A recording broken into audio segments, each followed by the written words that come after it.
बहनों की, भोजन माताओं की, ग्राम चौकीदारों की, होमगार्ड की, पुलिस के जवानों की और सैनिक बलों की जिसकी भी समस्या मेरी जानकारी में आती है, चाहे बीएड के बच्चे हों, बीटीसी के बच्चे हों, चाहे पुलिस की भर्तियों में हुए घोटाले से पीड़ित बच्चे हों, जिसकी समस्या मेरी जानकारी में आ जाती है, मैं उनकी आवाज उठाने का काम करता हूँ।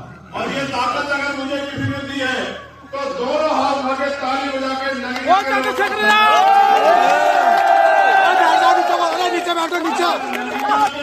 नीचे बैठो नीचे। दीवाने हो दीवाने, ये दीवाना है।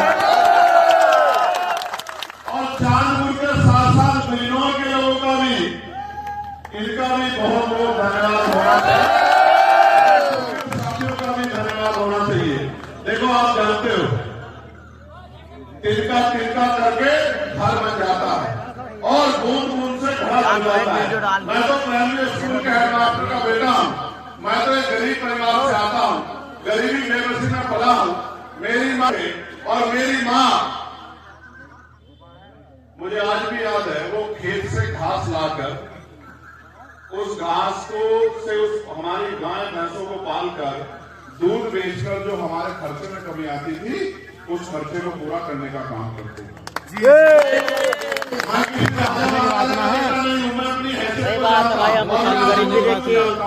हर चीज देख के चले।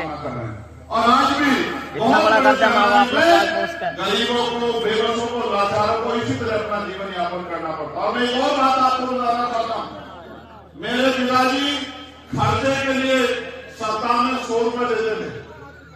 उस 100 रुपए से मेरी माँ पूरे हफ्ते का घर का खर्चा चलाती थी।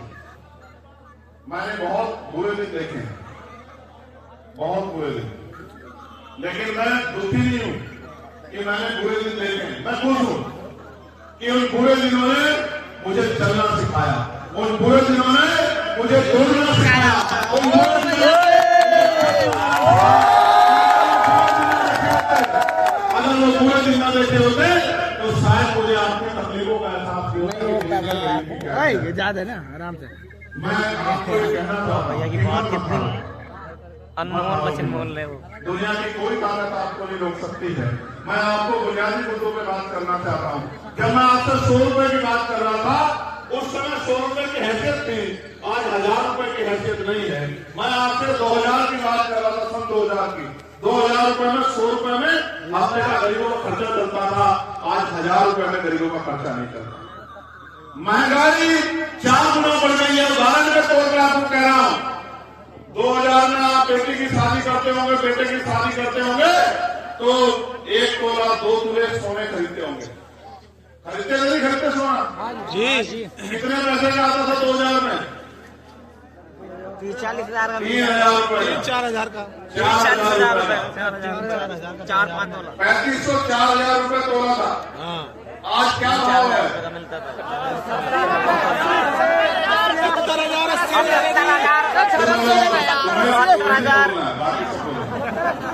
जिसने खरीदा हो पहले पहले वो बता दो, मैंने नहीं खरीदा। 76,000 75,000 रुपए लगाने, 85, 80 3,000 रुपए, 4,000 रुपए तोले का सोना 20 साल 24 साल में वो 80,000 रुपए का हो गया। और आपकी आमदनी जो मिलती थी 300, 250, 300 रुपए, वो आज 400, 450 पहुंचे, दुगनी भी नहीं हुई। इतना बदलाव हुआ है देश में। मैंने कहा 100 रुपए की हैसियत थी, आज 1000 रुपए में महीने का सामान नहीं आता। ये हालत है आप देश में। गरीब किस तरह जीवन यापन कर रहा है, किसे छिपावा नहीं।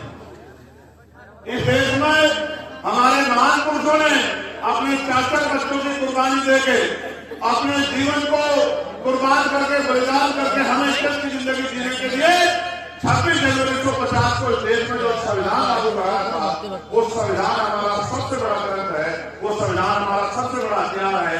उस संविधान में जो अवसर दिए गए हैं, इस अवसर की बात मैं कर रहा हूं। मैंने पार्लियामेंट में कहा कि देश में मुफ्त एजुकेशन सिस्टम होना चाहिए।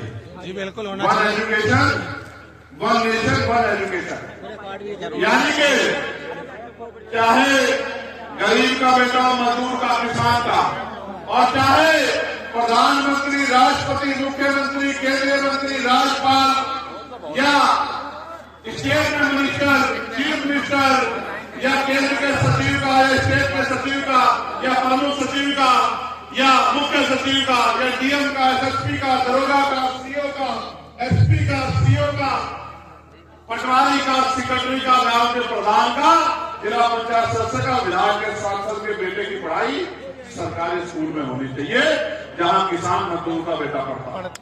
आगे देखना होगा क्या? आगे देखना क्या होगा?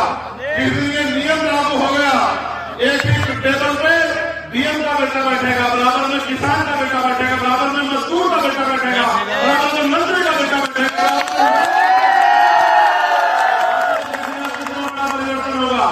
इतना बड़ा परिवर्तन होगा कि स्कूल भी अच्छे होंगे, स्कूल में फर्नीचर भी अच्छा होगा, पढ़ाई भी अच्छी होगी, टीचर भी सारे होंगे, और स्कूल उसी प्राइमरी स्कूल से डॉक्टर, इंजीनियर, आईएएस, आईपीएस, वकील भी बन के निकलेंगे। आज तो क्या हुआ है, ये बात मैंने क्यों रखी? गरीबों के लिए सरकारी स्कूल और अमीरों के लिए प्राइवेट स्कूल, और गरीब का बच्चा सरकारी स्कूल में जाता तो है, लेकिन मास्टर जी की ड्यूटी कहीं पोलियो में लग रही है, कहीं वैक्सीन में लग रही है, कहीं जनगणना में लग रही है, कहीं किसी और चीज में लग रही है, कहीं जैसे साहब के स्वागत में लग रही है, कहीं जिलाधिकारी जी के दफ्तर मीटिंग में लग रही है। तो ना मास्टर बेचारा पढ़ा पा रहा है, ना बच्चे पढ़। आप ये महसूस करके देखो, जिस दिन ये पॉलिसी लागू हुई देश में, आगे देखना, आज जो 2,000, 3,000, 4,000, 5,000 रुपए की फीस जमा होती है प्राइवेट स्कूलों में, वो फीस जमा नहीं होगी, वो सारा पैसा आपका बचेगा और आपके बच्चे को अच्छी से अच्छी गुणवत्ता वाली पढ़ाई मिलेगी कि वो पढ़ लिख के मुख्य धारा में खड़ा हो पाएगा। सरकारी नौकरी नहीं मिलेगी तो प्राइवेट में नौकरी मिलेगी, और प्राइवेट में नहीं करेगा तो अपना रोजगार कर पाएगा, यहाँ पढ़ेगा, विदेश में जाके काम करे, आपके हाथ को फैलने नहीं देगा, आपको इज्जत की जिंदगी दिलाने का काम करेगा। अब मैं सोचता हूँ कि बदलाव क्यों नहीं हो रहा? मैं तो सोच रहा हूँ सरकार क्यों नहीं सोच रही, तो मेरा ध्यान ये पड़ता है कि सरकार इसलिए नहीं सोच रही क्योंकि सरकार के नेताओं की तो स्कूल है, सारे मंत्रियों के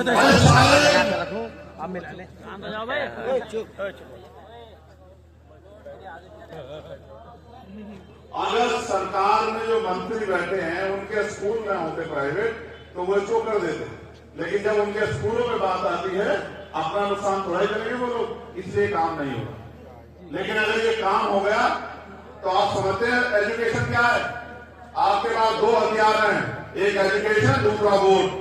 और एजुकेशन ऐसा हथियार है कि जिसका बाप कोल्हू में काम करता हो, भट्टे में काम करता हो, खेतों में काम करता हो, सड़कों में काम करता हो, होटल में काम करता हो, किसी ढाबे में काम करता हो, उसका बेटा भी पढ़ लिख के डॉक्टर, इंजीनियर, वकील, जज, आईएएस, आईपीएस तमाम पदों पर जा सकता है। और सोचे जिसका बेटा जज बनेगा, क्या उसके बाप को किसी के खेत में काम करना पड़ेगा? नहीं। उसके बाप को कोल्हू में भट्टे में काम करना पड़ेगा? नहीं। ये छलांग है, ये छलांग है जो भारत